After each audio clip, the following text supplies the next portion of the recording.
Well, let's just talk briefly about the events of the last month or so. When there was kind of the release, it happens every year after WrestleMania, obviously even worse now with the pandemic. Was this something that kind of took you by surprise, or did you kind of see it coming?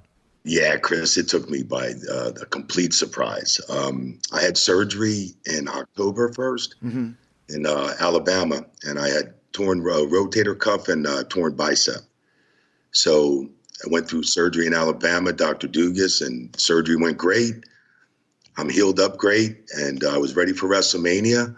Actually signed a new contract in the middle of March. My contract was up.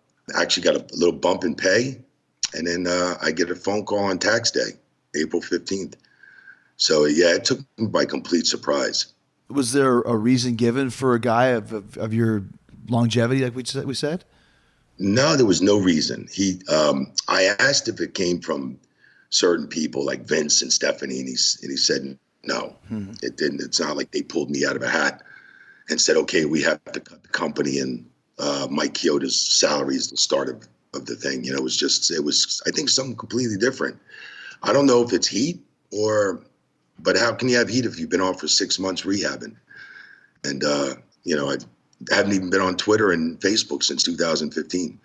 So it took me by complete surprise, Chris, It's interesting because you see that kind of happening with kind of the long. I mean, the first thing that pops into my head is Mark Yeaton. Yes. When they did the same thing to him, he's another guy that had been there for years, and just out of nowhere, he's gone.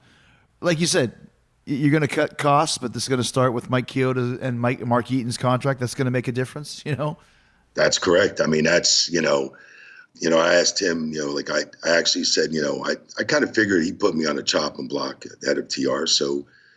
And he got it passed somehow. So, I don't know where the heat came from.